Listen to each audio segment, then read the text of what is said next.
সারাদিন অনেক কাজ করে থাকি, কিন্তু কারো কাছে একটু নাম পাই না যে এই মহিলা এত কাজ করে, এত রান্না বান্না, এত কিছু। আজকে কিন্তু আমি এই রান্নাগুলো করব।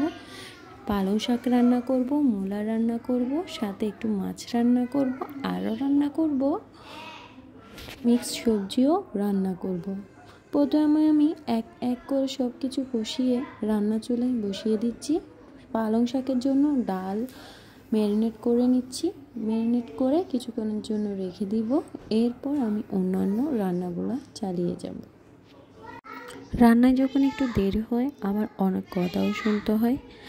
কি করব, মেয়েদের জীবন বলে কথা, এইভাবে মনে হয় আমাদের জীবন কাটতেই থাকবে। আমি মূলাগুলো ভালোভাবে কষিয়ে নিয়েছি। এখন জল দেওয়ার পালা। জল দিয়ে আমি রান্নাটা কমপ্লিট করে নিব। ধনেপাতা দিয়ে গটগটি ওঠার পর ধনেপাতা দিয়ে আমি মূলাটা নামিয়ে নিব। এর আগে কিন্তু আমি বলেছি মিক্স সবজি রান্না করব। মিক্স সবজি কিন্তু আমি কখনো চিংড়ি মাছ ছাড়া খাই না, তবে আজকে আমি ইলিশ মাছের লেজ, কান এগুলো দিয়েই রান্না করব। আমার কিন্তু এই রান্নাটা খেতে বেশ সুস্বাদু ভালো লাগে। তো আপনারা কিভাবে খান কমেন্টে জানিয়ে যাবেন। এক একজনের এক এক রকম পছন্দ হয়ে থাকে। আমার কিন্তু এভাবেই রান্না পছন্দ। আজকে কিন্তু আমি শাকটা রান্না করছি মুগ ডাল দিয়ে, কেননা আমার শাশুড়ি মুগ ডাল দিয়ে আলুকে কুচলিয়ে ভালো করে এভাবেই রান্না করতে পছন্দ করে। পালং শাক কিন্তু চিংড়ি মাছ দিয়েও রান্না করা যায়। আমি কিন্তু 2-3 ভাবেই রান্না করে থাকি। আপনারা কিভাবে রান্না করেন একবার কমেন্টে বলে যাবেন। আমার প্রিয় ভাই বোনেরা, বন্ধুরা সবার কেমন আছেন? আসসালামু আলাইকুম।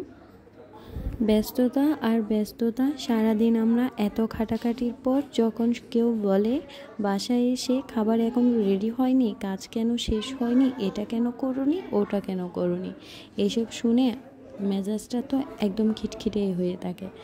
এত কিছুর পরও যখন আমি একটা পেজ খুলে যখন রান্নাবান্নার চ্যানেল করে কিছু একটা করার চেষ্টা করে থাকি, সবার সাপোর্ট যখন পাই না মনে অনেক কষ্ট লাগে। এত কষ্ট করার পরও যখন কেউ সাপোর্ট করে না তখন মনে অনেক বেশি কষ্ট লাগে। তো সবার কাছে একটাই রিকোয়েস্ট, আমার ভিডিওটা ভালো লেগে থাকলে সবাই আমাকে সাপোর্ট করে যাবেন, ভালোবাসা দিয়ে যাবেন। ইনশাল্লাহ আমি ভালোবাসার বিনিময়ে সবাইকে ভালোবাসা দিয়ে আসবো। আমার ভিডিওতে যারা কমেন্ট করবেন তাদের অবশ্যই রিপ্লাই দিব। ইনশাল্লাহ সবাই আমার কাছ থেকে সেম টু সেম ভালোবাসায় পেয়ে যাবেন। ইনশাল্লাহ আমি আপনাদের পাশে আছি, আগামীতেও থাকবো, আমার পাশেও আপনারা থাকবেন।